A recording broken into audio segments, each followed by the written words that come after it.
Всем привет, ребята, это я, Аврора, и сегодня бы я хотела немного раскрыться и рассказать то, что я скрывала от всех на протяжении огромного периода времени. Об этом знали некоторые мои знакомые, практически все мои друзья, но в интернете я эту тему никогда не форсила. Я поняла то, что сейчас я готова вам открыться и рассказать то, что я очень долго скрывала. Я знаю, что сейчас очень многие люди от меня отвернутся, отпишутся, но я не могу ничего с этим поделать, это ваш выбор. Я считаю то, что должна быть честность с аудиторией, поэтому я готова рассказать вам всю правду обо мне. Я трансгендер. Мне было 13 лет, когда меня очень сильно стебали одноклассники, и мне нравилась моя внешность. Этот буллинг накапливался, и я пришла к тому, чтобы взять и полностью изменить пол, потому что я, в принципе, ощущала себя, наверное, с лет 10 уже девочкой, а не мальчиком. Меня поддержали мои родители, хотя это все произошло, не совсем сразу, как может показаться. У меня была операция, помимо этого я пила разные гормональные препараты, и именно благодаря всему этому совокупности я сейчас выгляжу вот так вот, очень классно, класснее, чем многие девочки в принципе.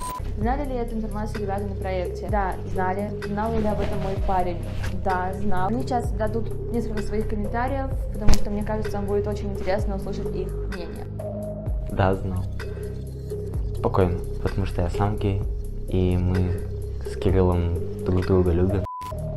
Что в смысле?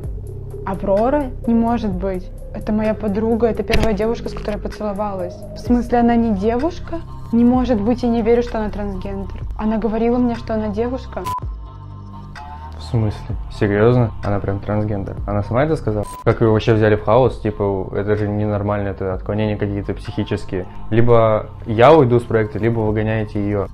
На самом деле, мне все равно, хоть она лесбиянка, хоть трансгендер. Меня радует только то, что я выгонят наконец с проекта. Потому что Аврора меня прям капец как бесила, она ни хрена не делает. И она, мне кажется, занимает мое место. Поэтому мне все равно. Мне кажется, продюсеры ее выгонят за такое. Кстати, если меня поддержите, я хочу снять именно огромный выпуск на YouTube со всей этой историей, с фотографиями до, после. Как вообще это все происходило, потому что сейчас я просто не знаю, стоит ли это делать, потому что не знаю, поддержите ли вы меня. Поэтому я буду ждать ваши комментарии и хочу просто увидеть ваш отклик. И если вы останетесь со мной, то я вышлю видео на YouTube, где все расскажу. Мне сейчас очень сложно вообще все это рассказывать, все это преподносить, потому что я не знаю, какая будет реакция. Я правда надеюсь, что вы меня поддержите и останетесь со мной.